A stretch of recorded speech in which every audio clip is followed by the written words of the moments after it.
បាទសួស្តីបងប្អូនថ្ងៃនេះយើងធ្វើវីដេអូមួយទៀតពាក់ព័ន្ធជាមួយនឹងខគោហើយថ្ងៃនេះយើងមកស្ឡើងសាវអូស័យយើងទិញគ្រឿងទេសនិងគ្រឿងផ្សំទាំងអស់ហ្នឹងដែលក្នុងกระดาษបងរបស់យើងហ្នឹងយើងទិញដើម្បីយកទៅធ្វើហើយយើងមិនមែនទិញមួយមុខទេយើងទិញច្រើនមុខពាក់ព័ន្ធជាមួយនឹងខនងខសាច់បៀននំប៉័ងបឺផ្អែមបឺអីចឹងណាហើយនឹងខគោផាក់ឡូវហើយទាខ្វៃសាស៊ីវពីទៅទាំងអស់យើងទិញគ្រឿងផ្សំទាំងអស់ហ្នឹងសម្រាប់ម្ហូបពី10មុខប៉ុន្តែយើងទិញតែគ្រឿងផ្សំឯងយើងអត់តន់ទិញបន្លែសាច់ទេពាក់ព័ន្ធជាមួយបន្លែយើងទិញតែមួយចំនួនពាក់ព័ន្ធមួយខ្ទឹមសខ្ទឹមក្រហមហើយនឹងខ្ញីហ្នឹងប៉ុន្តែដោយឡែកយើងទុកសម្រាប់តែយើងធ្វើម្ដងមុខយើងទិញបន្លែសម្រាប់តាមមុខរបស់វាយើងឆែកមើល recipe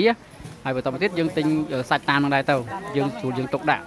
់ប៉ុន្តែគ្រឿងផ្សំយើងត្រូវទិញទាំងអស់ដើម្បីឲ្យគូពី10មុខហ្នឹងឥឡូវពួកគាត់បានរៀបចំគ្រឿងទេសឲ្យខ្ញុំហើយថ្ងៃនេះយើងចាប់ដើមមកដល់ហើយយើងឆែកមើល recipe ដើម្បីឲ្យគាត់ថ្លឹងគ្រឿងថាក្នុងបរិមាណម៉ាក្រាមសម្រាប់សាច់ប្រហែលគីឡូហ្នឹង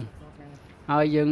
ឆែកឲ្យគាត់ចាំថ្លឹងគ្រឿងហើយនេះខ្ញុំអ្នកបរិញ្ញាគាត់អញ្ចឹងខ្ញុំចាប់ដើមបរិញ្ញាឲ្យគាត់ថាសម្រាប់ខ្ញុំបរិញ្ញាដល់ទីតាំងដល់ផ្ទះមិនថាប៉ះភ្លើងហ្គាសប៉ះភ្លើងខ្ជូងជារំធ្វើទាំងអស់ឲ្យតែមានអីធ្វើហ្នឹងប៉ះអីធ្វើហ្នឹងខ្ញុំអត់ប្រកាន់ទេសំខាន់គឺយើងផ្ដោតទៅលើ basic របស់យើងគឺយើងផ្ដោតទៅលើមុខម្ហូបដែលយើងត្រូវធ្វើហើយដល់ពេលគាត់រៀបចេះហើយគាត់បើកហាងគាត់លក់អាជីវកម្មខ្លួនឯងគាត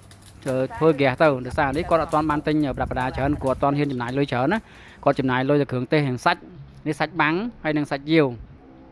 គាត់ចំណាយលុយតែហ្នឹងដើម្បីយើងមករៀនសិនតែពេលគាត់ចេះហើយគាត់ជឿជាក់លើខ្ញុំហើយខ្ញុំបរៀនគាត់ចេះហើយ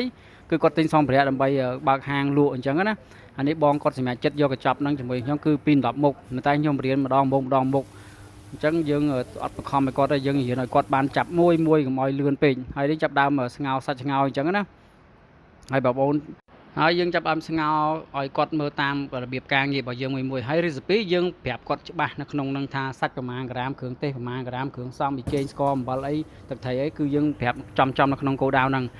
ហើយរបៀបស្ងោរសាច់គឺយើងស្រោះសាច់មកតង់អញ្ចឹងទៅដើម្បីឲ្យគាត់លាងសម្អាតហើយយើងយកទៅហាន់នេះយើងហាន់ជាដុំអញ្ចឹងហាន់ដុំសម្រាប់ដែលយើងស្រឡាញ់ថាប៉ុនមកឲ្យធំពេកកុំឲ្យទូចពេកឲ្យល្មមដែលយើងសាច់វាផុយលឿនយីទៅហើយល្មមយើងហូបកាទៀវខគោមីខគោនំប៉័ងខគោហ្នឹងឲ្យវាស្រួលហូបណាហើយសាច់យាវយើងកាត់ជាពីទៅបើសិនជាវែងតែបើខ្លីបើទូចទៅយើងមិនបាច់កាត់ទេណ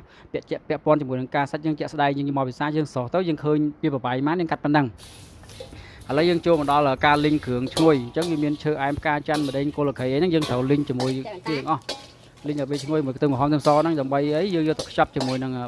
ប៉ុន្តែដល់ពាក់ព័ន្ធជាមួយការដូចខ្ញុំនិយាយអញ្ចឹងគាត់អត់ហ៊ានទិញសម្ភារៈច្រើនទេអញ្ចឹងយើងមានស្បៃយើងប្រើស្បៃយើងមានកត្រងអ៊ីណុកយើងប្រើកត្រងអ៊ីណុក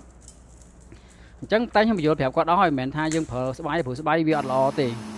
េហើយអញ្ចឹងការងារដល់ហ្នឹងយើងរៀបនេះសំផ្លាអស់ទៅក្នុងការងារមួយដូចជាកិនម្ទេសឆ្អើរក្រៀមកិនខ្ទឹមបារាំងកិនអីហ្នឹងយើងត្រូវរៀបចំកិនឲ្យអស់ឲ្យយើងឲ្យគ្រឿងអស់ហ្នឹងនៅក្បែរដៃទាំងអស់ងាយស្រួលការគាត់ធ្វើអញ្ចឹងគ្រឿងទេសយើងផ្លឹងហើយគ្រឿងបន្លែយើងហាន់ហើយដូចជាការ៉ុតអីហ្នឹងហើយសាច់យើងស្ងោរយើងហាន់ហើយអញ្ចឹងយើងគ្រាន់តែដាក់ឆ្នាំងលើភ្លើងអញ្ចឹងទៅហើយយើងដាក់ប្រេងទៅយើងចាប់ដើមលីងគ្រឿងម្ដងមួយហើយបន្តមកទៀតយើងចាប់ដើមគេថាតលាយក្បាលខ្ទិះរបស់វាឲ្យឈ្ងុយហើយអស់ហើយចាំយើងចាប់ដើមដាក់សាច់ហ្នឹងនៅក្នុងវីដេអូបងប្អូនបានឃើញស្រាប់ហើយហើយនេះបងគាត់រៀនរបស់ខ្ញុំបរៀនគាត់ខ្ញុំឲ្យគាត់អនុវត្តឲ្យច្រើនមុននឹងអនុវត្តហ្នឹងខ្ញុំត្រូវនិយាយពីទ្រឹស្ដីសិនបានថាយើងអង្គុយណែនាំពាក់ព័ន្ធថានេះគ្រឿងនេះឈ្មោះអីនេះគ្រឿងទេសឈ្មោះអីហើយរបៀបធ្វើមិនហើយរបៀបថ្លឹងគ្រឿងឲ្យប្រើអញ្ជីងរបៀបកាត់អញ្ជីងកាត់សូនកាត់ប៉ុងអីហ្នឹងត្រូវប្រាប់គាត់ទាំងអស់ហើយអញ្ជីងប្រើអញ្ជីងម៉ាអីយើងកុំប្រើអញ្ជីងប៉ុងវាកាលណាយើងអញ្ជីងតនិចហ្នឹងកាលណាយើងប្រើទៅវាលំអៀងវាអត់ដូចយើងប្រើអញ្ជីងកាស៊ីយ៉ូទេអានេះគ្រឿងដែលយើងកិនហើយហ្នឹងទេសឆ្អើរហ្នឹងចាប់ដើមលីងទៅអញ្ចឹងខ្ញុំនិយាយបណ្ដាគាត់មើលវីដេអូបណ្ដាទៅអញ្ចឹងពាក់ព័ន្ធមួយការកញ្ចប់រៀនគាត់យកកញ្ចប់ពី10មុខអញ្ចឹងខ្ញុំរៀនចប់ខ្ញុំបកគោ recipe ឲ្យគាត់ទាំងអស់ឥឡូវនេះអ្វីដែលខ្ញុំប្រាប់គាត់ខាងលើហ្នឹងគឺគាត់ចាប់បានហើយអញ្ចឹងយើងធ្វើមួយយើងទ្រឹស្ដីមួយយើងប្រាប់បញ្យល់អស់ហើយឲ្យគាត់យល់ហើយប៉ុន្តែយើងចាប់ដើមចូលអនុវត្តអញ្ចឹងកាលណាយើងទ្រឹស្ដីយើងយល់ហើយយើងចូលអនុវត្តទៅវាងាយស្រួលក្នុងការគាត់ធ្វើទៅគាត់ស្និទ្ធហើយគាត់ធ្វើទៅគាត់អត់ឆ្គងហើយគាត់អត់មានពិបាកក្នុងការធ្វើតែស្អីយើងនិយាយប្រាប់គាត់ពីដំបូងឲ្យអស់ហើយហ្នឹងថានេះត្រូវធ្វើមិនទៅលេងដំបូងនេះអីមេអី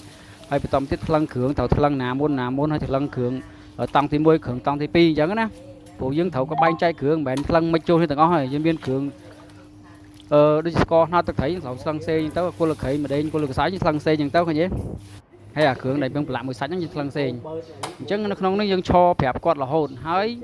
muốn đừng cho nó nhom p để quạt màu nó quạt score lại tinh cường nhom chun quạt từ xa đi quạt khơi ba bị đổ từ bầu chứ cứ nhom chun quạt từ xa tinh cường tê tiền